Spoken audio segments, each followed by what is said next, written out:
Little Steps Big Happy. How are y'all doing? Another Saturday, another video. I will preface this off with y'all are gonna have to bear with me today. I have a cold and I have tweaked my neck back here, and so I can't turn my head to the side. I can't tilt my ear. I'm kind of a hot mess today. So I got a cold. I will hopefully do my absolute best not to be coughing and stuff in the video, but a couple times it might show up. So I apologize, but this is life, right? I'm not sick. I am just sick enough to be a little blah, but not sick enough to be like, oh, I should be laying in bed. Which is, on the one hand, thank goodness that I'm not getting behind. On the other hand, well, I'm not getting behind on everything, but I don't want to do anything. And then for me to tweak my neck too, like I said, I'm just a mess. So I apologize for all of that. I am still here. I still have a really good topic to talk about today. And I will hopefully get through it well for you guys. But yeah, I'm a mess. Beyond kind of having a cold this week, my week has been okay, I've been trying not to go out as much because I have a cold, but I have still been doing my strength training this week that I mentioned a few videos back. Every morning I do this quick little 5-minute routine where it's 50 squats, or I might do lunges or calf raises or something, 12 push-ups, 2 pull-ups, and then 15 knee lifts from the pull-up bar. And that has been really good. I've still been sticking with that. I did all my strength training this week, Monday, Wednesday, Friday, about 15-20 minutes. I do legs on Monday, abs on Wednesday, and arms today. I'm recording this on a Friday, but arms on Friday. So like I told you guys before, I have a cold, but I'm not dying. Now, Thursday was a run day. I was not up for running. I will definitely say when I'm under the weather, it's strength training, maybe stretching if I exercise, and some walking, but there's no hardcore cardio because I am not trying to run around and be breathing hard and stuff. Like I said, those are things I can still do. I'm a little bit slower. Maybe it's not the best workout ever, but I can still show up and get through it, But when I'm not feeling well, or at least not at my best, I'm definitely not oh, let's go jog. That requires way more energy than I have right now. So, but I've still been getting through it. I have hopes that I'll start feeling better soon.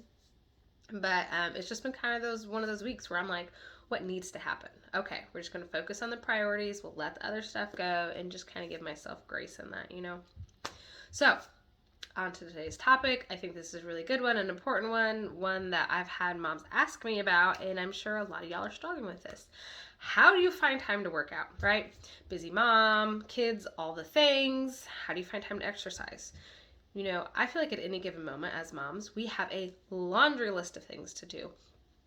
There is not a day that goes by where I don't have to be well, I didn't get that done, because there's dishes, there's schoolwork, right? I homeschool my kids. If you don't homeschool, you still got to take them to school, pick them back up, homework, after school activities and sports and laundry and the dog and the cat, and the husband wants attention too. And then if you work as well on top of all that, your day could quite easily be filled with all the things. So how do you find time for this too?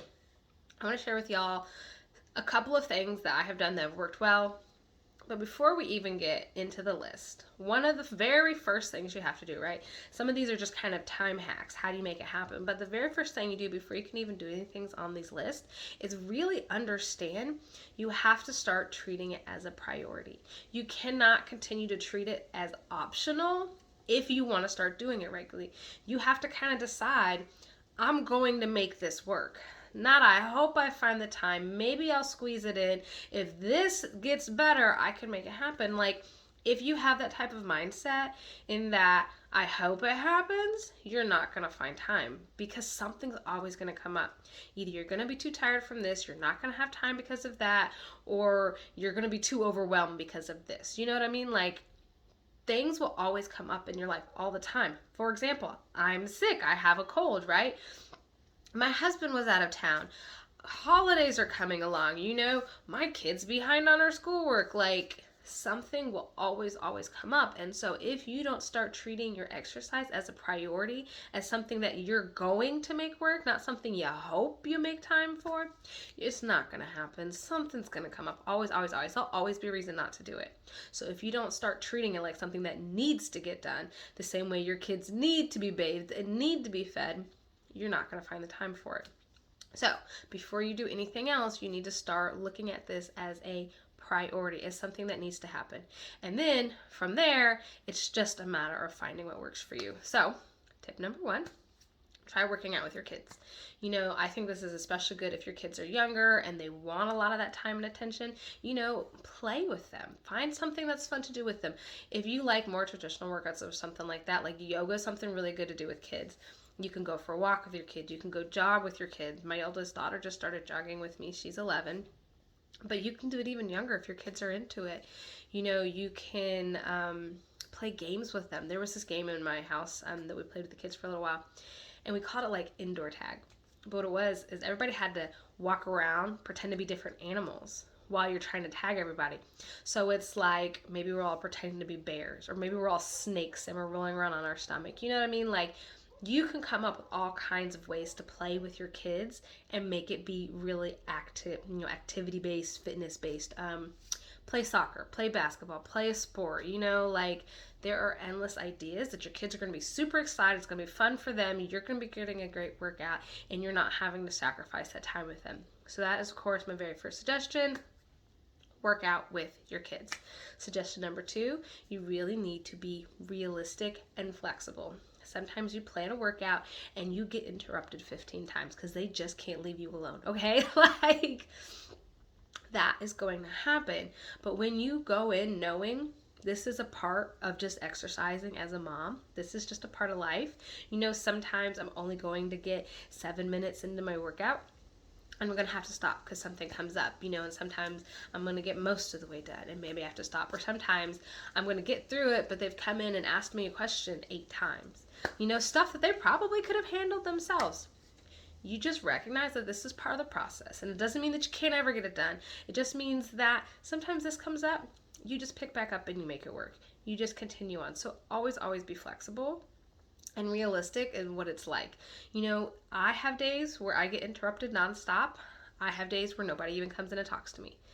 And in the beginning, for sure, I got more interruptions when I first started kind of exercising at home a lot, because my kids just, what is she doing? What's going on? Oh my goodness, mom looks busy. I think I need something, that's so normal with kids.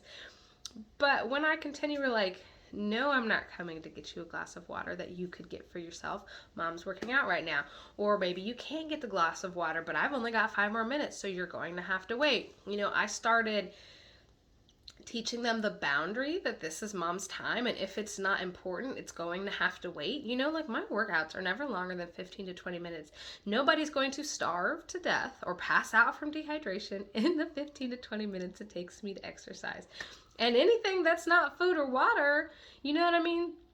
They can wait. Now, of course, somebody gets hurt or whatever, somebody comes to the door or whatever, something serious comes up, of course I pause and I stop.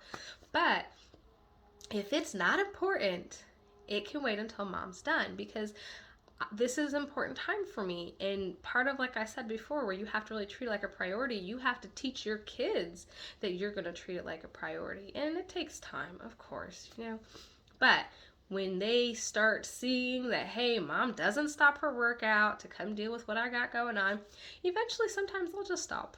They'll stop asking me, especially the older ones. They'll be like, oh, mom's working out. She ain't going to stop that to help me. I'm going to wait. I'm going to figure it out myself, right? Even better. So definitely be realistic, be flexible. Tip number 3, wake up a little bit earlier. Now, full disclosure, took me forever to hop on board with this. I am a night owl. I love my sleep. And so I was not willing to wake up a minute before my kids needed me to wake up.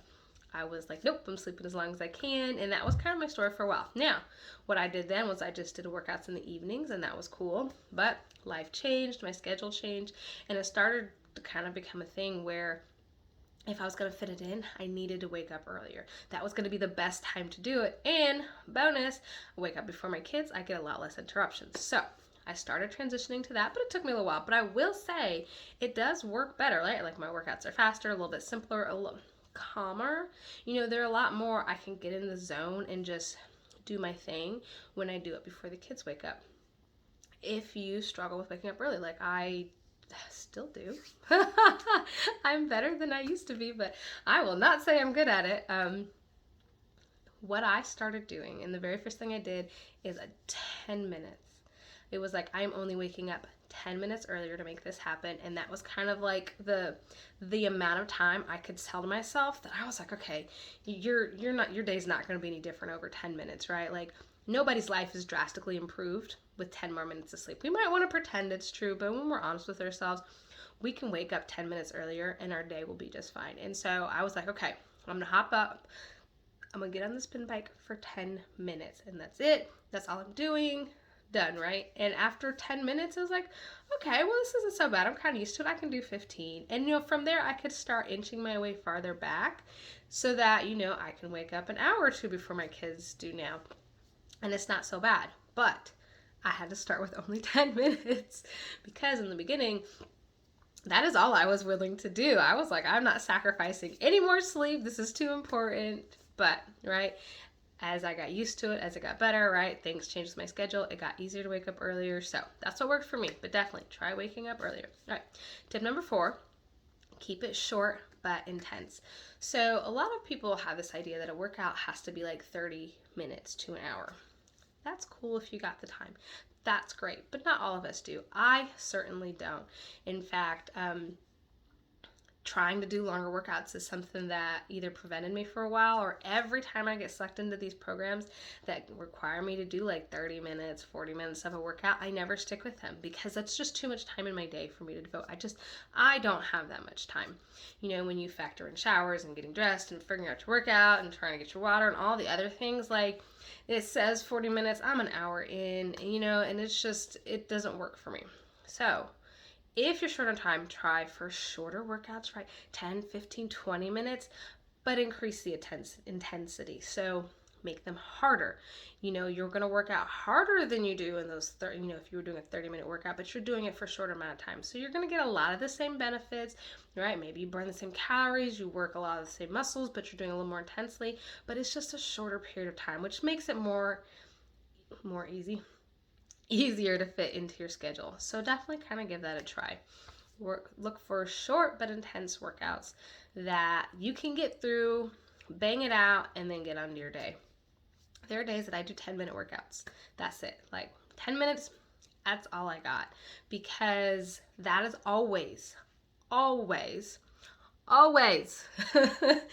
better than no workout at all. Like never ever tell yourself that's not good enough, because you show up for 10 minutes and you do that consistently, you're going to start making progress. And it's so much better to work out for however long you can than to not do it at all. It always is. It always is. So definitely try that, right? And even if you're like, well, I'm not even up for intense, just do the short ones too. That's totally fine. When it comes to exercise and fitness, it's not about doing the best. It's about doing your best, and that includes your best in terms of time, right? Because our whole life is not just these 1-second moments, it's the whole picture. And the whole picture is you probably got a ton of responsibilities on your plate that are taking a lot of your time and energy. And so your best for your workouts might be a 10-minute walk. And that's okay. That is always still better than nothing. You're going to get benefit from that. You really, truly are. So don't be afraid to keep your workouts short. It's better than no workout at all, okay? And the last one, tip number 5, plan your workouts ahead of time. Our days are crazy. And kind of like I mentioned at the very beginning of this, if we don't treat this like a priority that needs to be done, that we are super focused on making happen, things are going to come up. Our days are going to get crazy, and we're never going to magically make the time. We're never going to magically find the time. It's never going to be you finally get a moment to sit down and chill out, and then you're like, oh, I should go do a workout right now. right? Nobody ever, not even me. And I love exercise and know how important it is. But if I get a random free 15 to 20 minutes, I'm not like, let's go exercise. I'm like, where's my phone? Nobody talk to me. I want to go sit and look at my phone and read a book or scroll through Facebook or whatever, you know what I mean? So you have to be intentional about working it into your day. Look for the pockets of your day where you have 10 to 15 minutes and decide ahead of time. Not hope when the time comes you will magically be inspired. You're probably not, because you're probably tired, okay? Look, from one mom to another, you're tired, I'm tired, and that's okay. But just know, if you're going to find the time for this, it's not going to be in the middle of your day when things are going crazy. You got to plan it ahead of time. And so when that 15-minute break comes up and you already knew it was coming, you're just going to go get it done. And I promise you will feel better for having done that. I have yet to regret a workout. I have yet to regret a single time where I went and exercised, okay? I always physically feel better. I'm emotionally, I'm mentally, like, I'm proud of myself. I'm happy, right? I get those endorphins going. Like, there really is no downside. You're going to get stronger. You're going to get fitter. You're going to feel good. Like, really, there's no downside to doing it. It's just convincing ourselves it needs to be done. And a lot of that comes with planning it ahead of time and not hoping we get to it. It's deciding, this day, I'm going to wake up 15 minutes earlier and I'm going to get it done. This day, when I take the kids to tennis practice, I'm going to go jog for 20 minutes, right? Like, I go jog every 20 minutes that my kids are at tennis practice, because tennis practice is an hour and a half long. And so I got a lot of time to kill. So because I'm planning ahead, I make sure I wear my workout clothes. I make sure I take some headphones, I make sure I have my tennis shoes so that when I'm there, I'm ready to get it done. Not, oh, well, now that I'm here and I'm scrolling on my phone forever, but then telling myself I don't have any time. No, I have the time. But it's about planning ahead and thinking ahead and making it work, right? And all of the things that I've talked about today all come back to the really most important part, is looking at the stuff, looking at your fitness and your exercise and deciding, this is a priority. This is something I'm going to make sure I get done one way or another, even if it doesn't look like how I did it in the past, even if it doesn't look like how everybody else is doing it. I'm going to find what works for me. I'm going to make it happen. Okay, I hope those tips were helpful for you guys. If you want even more tips, I have a blog post where I think I went over like 11 different tips for how to exercise as a mom. I even cover like ways to keep your kids occupied and a few other things I didn't mention in this video. And if you go check out my website, I have tons of home workout ideas. A lot of them are short, beginner friendly, exactly what I talked about when I talk about short but intense. Like, there's some really good kind of resources on the page for you guys. So definitely go check it out. On YouTube, I will probably put it in the description, but if you're watching on like Facebook or Instagram, there should be links to my site, okay? So go check it out. Lots of good stuff for you guys there. I'll talk to you soon. Bye.